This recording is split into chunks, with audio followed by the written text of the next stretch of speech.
Veneto, Corrado Callegari. Grazie. Buonasera Callegari. a tutti, Grazie molte. grazie direttore per il... Corrado Callegari, Sì, io ho ascoltato con attenzione quello che è stato detto. Io non andrei comunque personalmente a evidenziare che c'è una generazione che ha dei problemi, quella giovane di adesso, perché di fatto certi crimini commessi in età giovane c'erano anche nel passato. Io Maso.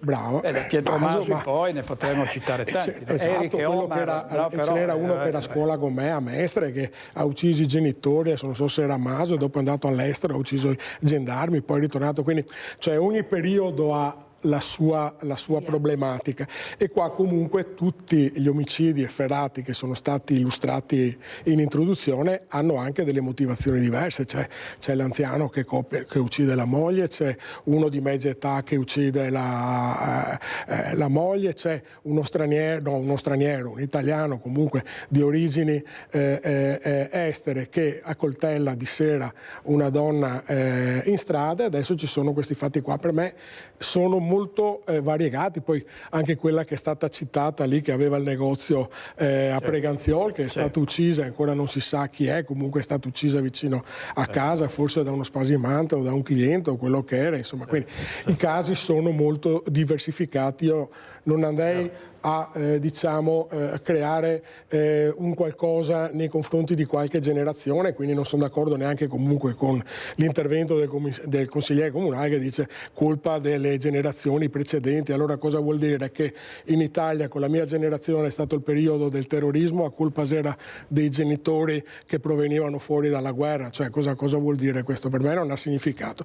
Invece un'osservazione per me importante che ha fatto il professore qui, il rettore, è quello dell'emulazione. Cioè per me i media devono stare attenti come danno questo tipo di notizie, perché io fatalità, non in questo caso qua, ma in questi giorni sto osservando tutto il fatto delle aggressioni che vengono fatte negli ospedali da parte di utenti, di medici o delle strutture sanitarie. Costantemente sulle pagine, io guardo televideo o anche altre cose, continuano a mettere in evidenza, e c'è lo spirito di emulazione purtroppo su queste cose qua, e dobbiamo, e questo è un invito anche ai media, dobbiamo fare attenzione e non evitare che si crea un effetto a catena. Corrado Callegari.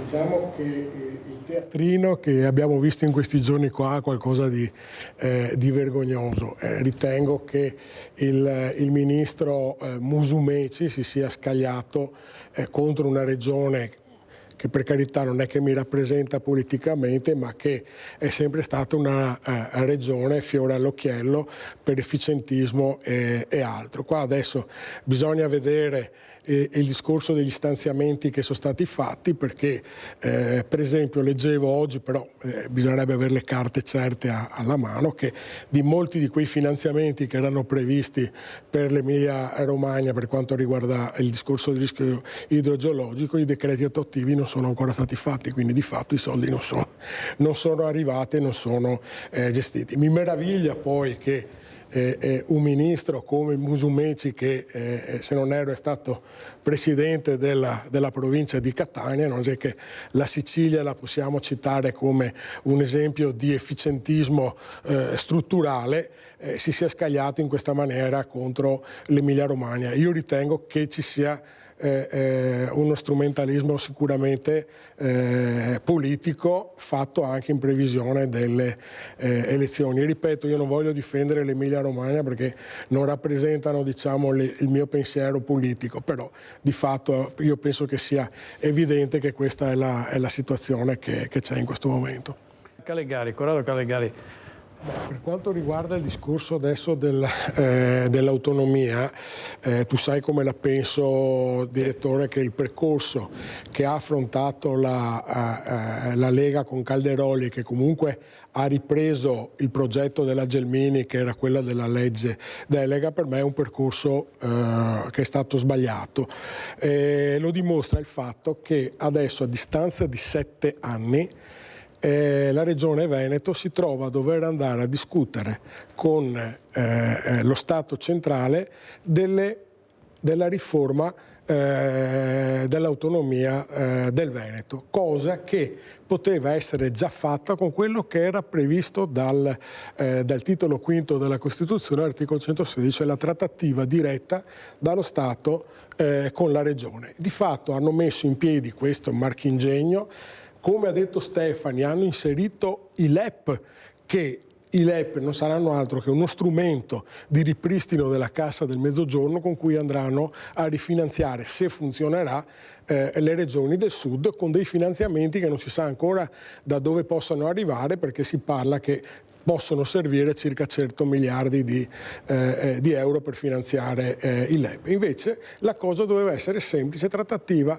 Veneto con lo Stato centrale. Tra le altre cose Zaia, che non è stupido, ha visto che le 9 materie con cui lui andrà a trattare per ora, che sono quelle prive di LEP, valgono poco. E cos'è che ha detto? Che lui vorrebbe rimettere sul piatto le 5 materie che erano già state approvate con la prima trattativa Stato-Regione, con cui il Veneto aveva trattato col governo, mi pare fosse Bressa il ministro incaricato di seguire la trattativa, dove venivano attribuite 5 materie alla Regione Veneto ed erano 5 materie che attualmente sarebbero sotto i LEP. E quindi di fatto abbiamo perso 7 anni per niente, perché 7 anni fa erano già iniziate le trattative e bisognava andare avanti su quella strada. Si sono incaponiti su questo percorso che non porterà da nessuna parte, perché